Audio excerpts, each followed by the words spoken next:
En la tutela de derechos no encontrábamos justicia, se abre el escenario de la justicia constitucional, y lo que corresponde es una demanda constitucional de amparo que en primera instancia lo resuelve el juzgado constitucional y en la última definitiva instancia tiene la palabra el Tribunal Constitucional, el celoso guardián de las libertades fundamentales. Hablando del abogado del presidente Castillo, estamos precisamente con él en la línea, Benji Espinosa. Muy buenos días, Benji. Nicolás, un placer siempre. Quisiera, en primer lugar, que nos expliques en qué consiste este recurso que has presentado ante el Poder Judicial para anular la investigación iniciada por el fiscal de la Nación, Pablo Sánchez, contra Pedro Castillo. Por supuesto. La tutela de derechos es un mecanismo procesal que en realidad es una expresión de lo que se conoce en el derecho como que el Estado tiene el deber de proporcionar a las personas que están investigadas en un proceso, que están sometidas a una investigación penal, un recurso rápido, sencillo, eficaz y efectivo. ¿Para qué? Para poder remediar las violaciones a los derechos que se cometen. Y acá básicamente se ha planteado la tutela de derechos para que el Poder Judicial, precisamente el Juzgado Supremo de Investigación Preparatoria, luego de una audiencia pública contradictoria, con debate dialéctico de las partes entre nosotros y la Fiscalía de la Nación, el juzgado pueda resolver si al abrir la investigación la Fiscalía ha violado frontalmente, como nosotros sostenemos, el artículo 117 que prohíbe incorporar una investigación al presidente de la República durante su mandato. En otras palabras, el Juzgado Supremo va a resolver si es que al abrir la investigación contra el presidente, don Pedro Castillo, se ha violado su derecho a la legalidad procesal penal, es decir, no ser desviado del procedimiento preestablecido por la ley, y por otro lado, se ha afectado la seguridad jurídica o no. Ese es el sentido. Y claro, si el juzgado declara fundado, estima nuestro pedido, la consecuencia inmediata es que anule, es decir, deje sin efecto, es decir, que establezca que nunca existió, que no tuvo efectos jurídicos esa apertura de investigación. Ya, pero ¿cómo hacemos? Te voy a plantear la situación tal como está puesta, Benji. Es decir, personas muy cercanas al entorno presidencial, Bruno Pacheco, Carerín López, que fue una persona que era asidua concurrente a Palacio de Gobierno, el ministro de Transportes, que era un hombre cercano, o es un hombre cercano al presidente, el señor Juan Silva, y una serie de personas más vinculadas al presidente están en medio de una investigación por presunción de actos de corrupción. Y como parte de esta investigación hay quienes señalan que el presidente podría ser parte de esto que se ha denominado una organización criminal. Exitosa. ¿Qué te haces con esa información? Según tu versión, ¿qué es lo que debería ocurrir? ¿Deberíamos sentarnos a esperar si es verdad o no hasta el 28 o 29 de julio del 2026? Ahí hay un punto que hay que aclarar. Ni se sientan a esperar ni se cruzan de brazos. Lo que tiene que seguirse es la investigación. Los ministros siguen siendo investigados. Los congresistas siguen siendo investigados. Si hay empresarios, siguen siendo investigados. El hecho se sigue investigando. Lo único que el presidente no se puede investigar hasta concluir su mandato. Pero ojo acá, no es que el hecho deja de ser investigado. Se sigue investigando, las personas siguen siendo investigadas. Y te voy a decir una cosa más. Fíjate, si es que la Fiscalía llegara a formalizar una investigación contra el exministro Silva, contra los congresistas, la Fiscalía ni siquiera puede formalizar la investigación por sí ante sí, como lo hace en otros casos. Tiene que, ¿no es cierto?, tiene que pedirle al Congreso, primero a la Subcomisión de Acusaciones Constitucionales, luego pasará a la Comisión Permanente y terminará en el Pleno del Congreso que dicten una resolución acusatoria de contenido penal, levantando el antejuicio para que pueda el Poder Judicial controlar la investigación y la Fiscalía dirigir. O sea, fíjate, para el exministro y para los congresistas ni siquiera podría formalizarse una investigación así. Claro, de manera ordinaria, requiere pasar previamente por el Congreso de la República, que es el que tiene que autorizar al fiscal para que éste a su vez pueda acusar. ¿No es cierto? Ahora, exacto. Sin embargo, tú dices, tu argumento está basado en el artículo 117. ¿no? Tú dices, según el artículo 117 de la Constitución, el presidente no puede ser investigado durante su mandato. Exitosa. Pero te voy a leer una vez más, porque te lo leí el otro día que conversamos. El artículo dice, el presidente de la República solo puede ser acusado durante su periodo por traición a la patria, por impedir las elecciones presidenciales, parlamentarias, regionales o municipales, por disolver el Congreso, salvo en los casos previstos en el artículo 134 de la Constitución, y por impedir su reunión o funcionamiento, los del Jurado Nacional de Elecciones y otros organismos del sistema electoral. Benji, acá en ninguna parte dice que el presidente no puede ser investigado. Dice, no puede ser acusado, pero no dice no puede ser investigado. Nicolás, y hay que hacer una interpretación sistemática. El 117 no se puede leer aislado, tiene que leerse conforme al 99. Si tienes la Constitución ahí, si tú lees el 99, en el artículo 99 se dice expresamente que le corresponde a la Comisión Permanente del Congreso acusar, utiliza ese verbo, acusar al Congreso, ¿a quién? Presidente de la República, congresistas, ministros, miembros del Tribunal Constitucional, por todo delito que cometan durante el ejercicio de su función o hasta 5 años después de vencido su mandato. O sea, en otras palabras, hay que entenderlo así. El artículo 99 establece antejuicio. ¿Quién tiene que ir a juicio? Presidente de la República, ministro de Estado, congresista de la República, demás.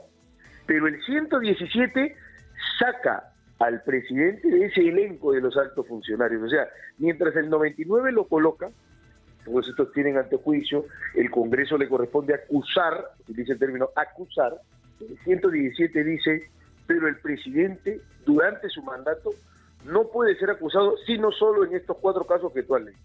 Entonces, cuando el 117 de la Constitución está hablando de acusar, no está hablando de acusar en términos penales, se está refiriendo a la acusación en términos constitucionales del 99, para decirlo en términos más sencillos y en resumen. Mientras el artículo 99 es la norma general exitosa y el presidente, el 117 es la norma especial que saca al presidente de la posibilidad del antejuicio. El presidente no tiene antejuicio, el presidente tiene inviolabilidad.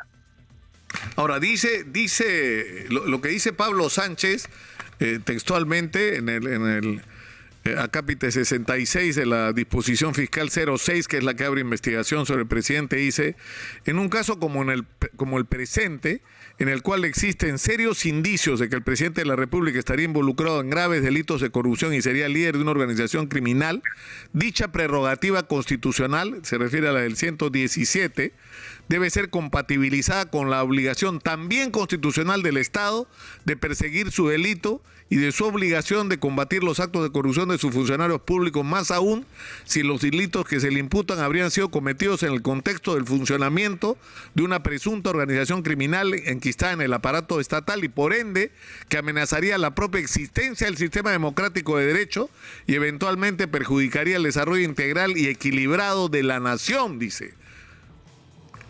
Agrega, sí, pero... y con esto termino para que hagas el comentario completo, ¿ya? En el acápite 68 dice, asimismo, al iniciar los actos de investigación contra el presidente, la Fiscalía de la Nación garantizará su derecho de defensa, permitiéndole participar activamente en el esclarecimiento de los hechos que se le imputan, siendo que disponer el inicio de una investigación, pero a la vez disponer la suspensión de los actos de investigación hasta que culmine su mandato, si bien aparecería como una forma de interpretación, implicaría mantener al primer mandatario del país en un estado de sospecha permanente, debilitando aún más la figura presidencial. Ahí se está refiriendo a la decisión de Zoraida Ábalos, porque Benji, esta decisión de abrir investigación contra el presidente no la tomó Pablo Sánchez, la tomó Zoraida Ábalos, pero ella decidió, abro investigación, pero no hago las diligencias hasta el 2026, lo cual era absurdo. Sí. Y vamos a explicar ahí que hay un absoluto equívoco y lamentablemente a través de un juego de palabras termina jugándose con la Constitución, porque lo que dice el fiscal de la Nación es que nos está haciendo un favor, prácticamente está haciendo un favor al presidente de la Defensa, porque dice, si es que yo no le abro investigación, voy a someter a un estado de sospecha permanente, que tocaba de leer, al presidente de la República. Eso es inconcebible.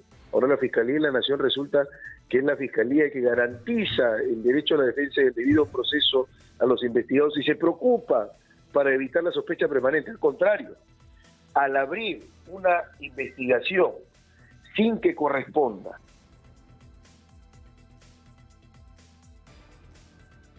¿Qué pasó? Perdimos la comunicación con Benji Espinosa. A ver, vamos a recuperarla rápidamente.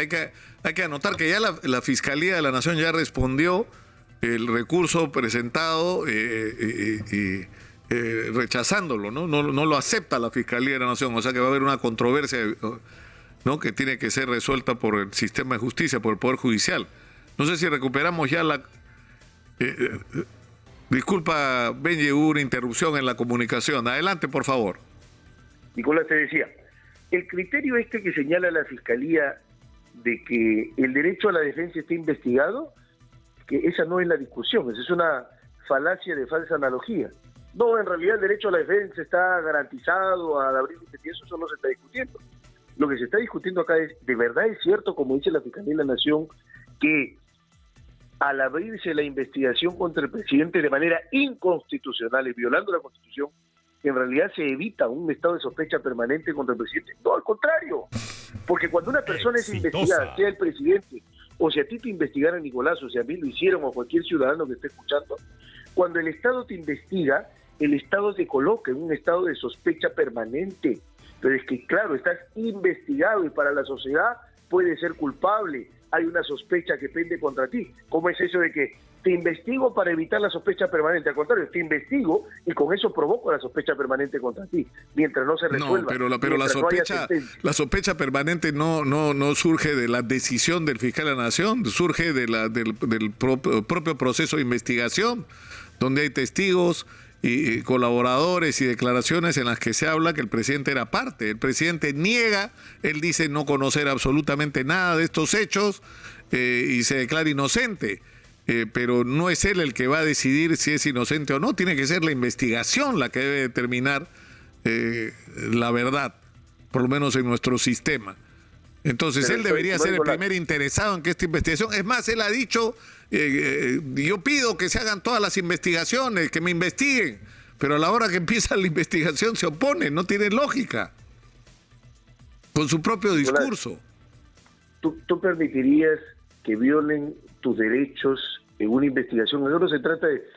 El primer interesado en investigar, siempre que la investigación se haga dentro del marco constitucional. Dentro del marco constitucional, todo. Fuera de él, nada se puede permitir ni tolerar. Eso no se puede permitir. Y voy a un segundo punto que tiene que ver, porque tú dices, pero claro, es que a raíz de la investigación vienen testigos todos, pero claro, ¿quién genera que vengan los testigos y todos? El fiscal al abrir la investigación. Y voy al otro punto que citaste, que es importante contestar. Y es que el fiscal argumenta que en este caso dice, sí, es cierto, el 117 normalmente prohíbe investigar y antes se ha hecho. Y el propio Pablo Sánchez, hay que decirlo, el propio Pablo Sánchez, anteriormente, cuando fue fiscal de la Nación, el presidente Toledo, hizo lo mismo. No investigó a Toledo, ¿por qué? Si la denuncia también era de corrupción, si había supuestamente indicio de corrupción, ¿por qué contra Toledo no y contra el presidente Castillo sí? Porque el fiscal de la Nación dice, pero es que en este caso hay indicios de delitos, de corrupción, de crimen organizado, entonces ahí sí corresponde. O sea, en otras palabras, el derecho se va a mover en función de coyunturas. Y el día de mañana pasará otra coyuntura y entonces se acomodará el derecho. Eso no puede ser.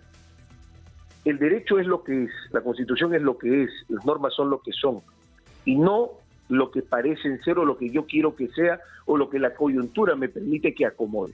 No podemos tener como elástico al derecho y estar acomodando las cosas o tener interpretaciones que son como cajón desastre. Eso no se puede tolerar, eso no se puede permitir un Estado de derecho, porque el día que eso se tolera, todos estamos en riesgo. Si al presidente se le viola sus derechos, ¿qué puede esperar el ciudadano sin poder? Claro, pero lo que resulta paradójico es que el presidente ha sido muy crítico de esta Constitución. Y parte de su campaña ha sido construida bajo el lema de urgente, asamblea constituyente, para cambiar esta Constitución que es severamente criticada. Pero a la hora que el presidente se ve amenazado por una investigación que él mismo dijo que quería que se haga, se prende de la Constitución del 93 para que no lo investiguen. Es decir, porque ya estamos en una discusión si eso es lo que dice o no dice el texto, pero esto está mal. Ese artículo 117 de la Constitución es fatal. O sea, ¿cómo es posible que un presidente haya indicios de que el presidente esté involucrado en actos de corrupción y según tu versión, Benji, no lo puedas ni investigar? No lo puedes tocar hasta que, es decir, hay todas las evidencias que está metido en acto de corrupción, pero no lo puede procesar. Exitosa. O sea, ¿cómo es posible? Estimado Nicolás, sigo tu lógica. Entonces, eso quiere decir que como hay propuestas de reforma a la Constitución, entonces como yo creo que la Constitución debe ser mejorada, como yo creo que la Constitución debe ser optimizada, como tengo esa idea, entonces lo que debo hacer es dejar de cumplir la Constitución. Entonces, con esa lógica, tendríamos que llegar al absurdo de que el presidente no tiene que pedirle permiso al Congreso para salir de viaje. ¿Por qué? No, porque en realidad la Constitución debe ser mejorada y debe ser reformada. No, ya, o sea, la lógica es una caricatura, pues, Benji. Eso es una caricatura, o sea... Por favor, con el tema que has planteado. Cierro rápidamente la idea. La idea entonces es, no podemos hacer la interpretación de que como debe mejorarse la Constitución, entonces yo dejo de cumplirlo. Mientras la Constitución esté vigente, se cumple. Y no es ninguna versión mía. Es el puro mandato constitucional que hay que respetar. Ahora, que el 117 deba ser sometido a una evaluación, bueno, que se haga. Y el estamento es político. Y el Congreso de la República tendrá la palabra. Ahora, igual ahí hay una discusión, porque, o sea, tú dices... el que diga que no puede ser acusado implica e incluye como un paraguas a que tampoco puede ser investigado por la Fiscalía, pero hay otros que leen de manera diferente, que acá solo dice acusado, acá no dice investigado, pero en fin. Ahora, estamos viendo en pantalla, para los que nos ven por televisión y nos siguen por las redes, que la Fiscalía de la Nación cita al presidente de la República, Pedro Castillo, para el lunes 13 de junio a las 10 horas, y al exministro de Transportes para el 6 de junio por investigación del caso Tarata Provías descentralizado. En el caso de Silva, de Juan Silva, ha sido cambiado porque no se ha cumplido con el requisito mínimo de los 3 días útiles previos a la... O sea, que deben haber entre la citación y la realización del acto, ¿no? Para garantizar el derecho a la defensa. Pero en el caso del presidente sí se han cumplido los plazos correctamente. ¿Va a asistir el presidente a esta citación o no? Te adelanto, Nicolás, sí. Bueno, lo de Silva es un claro ejemplo de cómo la prisa y la premura hacen actuar mal a la Fiscalía, porque la Fiscalía no notifica por Twitter. Están mal acostumbrados. La Fiscalía no notifica por redes sociales. Porque hay un canal, la ley es muy clara, hay un domicilio procesal, ahí se señala. Es decir, después de eso, si quieres tú, hace la difusión por redes sociales. Y lo segundo que hay que decir es que, sí, una persona la llaman a declarar cuando está investigada, pero esa persona no deja de tener un derecho que es irrenunciable y es indisponible, que es el derecho a contar con el tiempo razonable para preparar la defensa, que incluye leer toda la carpeta fiscal, que incluye tener todos los actuados fiscales, que incluye tener todas las copias de la carpeta fiscal. Es una carpeta recién ayer se ha podido tener acceso, que tiene 12 tomos de carpeta de conformación y además tiene tomos auxiliares. Nosotros tenemos derecho primero a revisar, luego a tener copias de todo y luego a tener un tiempo razonable para procesar toda la... pero ¿qué significa eso, Benji? Que ustedes, mientras se procesa la solicitud de anulación de la investigación de esta tutela de derecho que han presentado, el presidente tiene que cumplir con el mandato o las citaciones del fiscal. ¿Ustedes qué van a pedir? ¿Una postergación? O sea, que no sea el día 13 la citación. Nicolás, claro, estamos evaluando porque en realidad las declaraciones de los investigados, antes que ser un medio de investigación, son un medio de defensa. Y no son los actos más trascendentales de una investigación. O sea, no es con la declaración de los investigados con que se construye un caso penal. Así que estamos en evaluación. Una opción es esa, ¿no es cierto?, la reprogramación. Otra opción es acudir a esa declaración. Como te estoy diciendo, es un medio de defensa antes que un medio de investigación. Y hay opciones que se están barajando. Todavía no hemos tomado la decisión definitiva, Nicolás. Benji, te agradezco mucho. Una pregunta última en 30 segundos, por favor, porque me tengo que ir a la pausa. Si se rechaza la tutela de derecho, ¿qué van a hacer ustedes? ¿Van a ir al Tribunal Constitucional? Por supuesto. Si es que en la tutela de derechos no encontrábamos justicia, se abre el escenario de la justicia constitucional. Y lo que corresponde es una demanda constitucional de amparo que en primera instancia lo resuelve el juzgado constitucional y en la última definitiva instancia tiene la palabra el Tribunal Constitucional, el celoso guardián de las libertades fundamentales. Benji, te agradezco mucho por esta comunicación, ha sido muy gentil como siempre. Muy buenos días. Benji Espinosa, abogado del presidente Pedro Castillo, ha estado en la línea.